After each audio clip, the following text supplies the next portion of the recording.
What's up everybody and welcome back to another episode of upcoming mods for Fallout 4. Fallout 4's modding scene has been blowing up lately. This series has had a ton of content because a ton of people have been working on new mods, but in addition to that, I feel like this past weekend, the one weekend I decide to go home and not record actively and pre-record a bunch of stuff, we get some of the biggest mod releases just really ever. A ton of new mods have come out, a ton of great mods have come out, and frankly, I'm struggling to keep up with it all. Regardless, we are back with another episode of upcoming mods, as I did say. I'm going to show you some new mods that hopefully will come out in the next few weeks and that are equally as great as what we've been seeing as of late. If you guys do enjoy the series, I encourage you to consider subscribing, but with that, let's just jump right into it.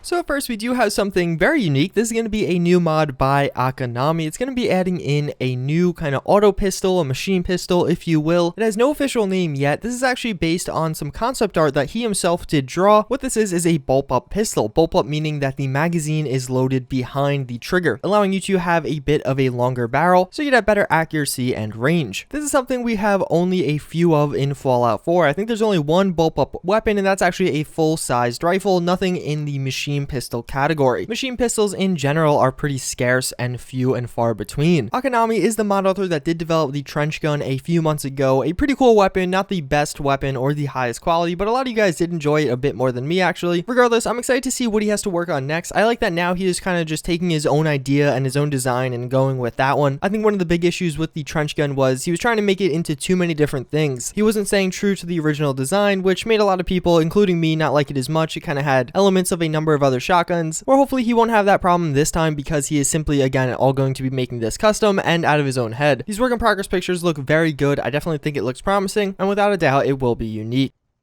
So next up we have what looks like a final update to the P90 animations and the P90 weapon by the Shiny Haxorus. This is the same mod author that did bring us the Scar H a few months ago, as well as he actually did release a few weapon mods in between. As you can see, he has been working on a P90. I have showed you a little bit of this in the past. The video is entitled The Final Pew, so I imagine we're getting pretty close to completion now. He said it's the last time he is going to redo this reload, so at least we know the animations are pretty solid. I'm really excited for this one. Again, as I did say before, we don't have too many machine pistols or really SMGs for Fallout 4 in general, and this one looks particularly high quality. The Shiny Haxorus has been pretty well known for making some really good weapon mods. Plus, even beyond that, you guys watch my videos, you know my aim is horrible. The P90 has a very large magazine at 50 to 75 rounds, so I'm going to definitely enjoy being able to spray and pray with this one.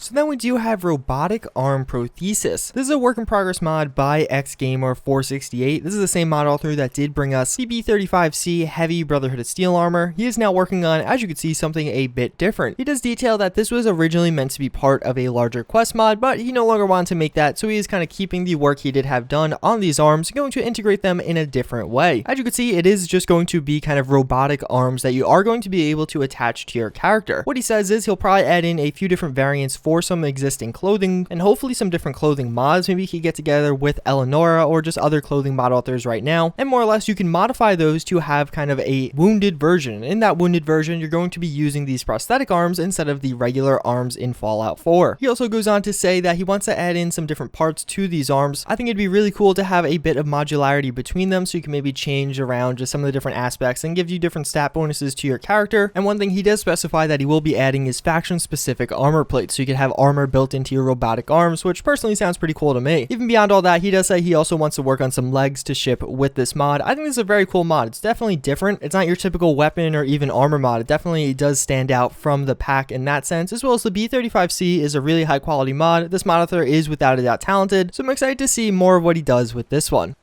So then we do have a work in progress Kriss Vector. This is going to be a new mod by War Daddy. He's worked on a number of different mods in the past, most recently being the triple threat shotgun by him and Doombased. He does upload work in progress videos of all his different weapon mods and just some of the different things he is working on, so I definitely recommend you check out his channel. I always leave a link to the videos I show you in the video in the description, and a lot of these guys put a lot of time and effort into these things but don't get too much recognition, so every once in a while I recommend you guys check them out and subscribe if you're interested. Regardless, as you can see, this is going to be another Kriss Vector Vector for Fallout 4. We do have one that came out quite a while ago. I don't believe it ever made its way over to Xbox One. The Kriss Vector being a pretty cool and unique weapon, firing the 45 round at a very high rate of fire. Obviously, this weapon doesn't have custom reload animations or anything like that yet. Even the textures are just a placeholder, but it definitely looks pretty cool even in its current state. This and the P90 kind of fall into a similar category, a high rate of fire as well as a large magazine, as well as they are kind of unique weapons. They're not really like an AR or an AK that is so common in day-to-day life. They have a kind of unique look and style to them and just kind of go down that alley, which I think is pretty cool and will fit well into Fallout 4.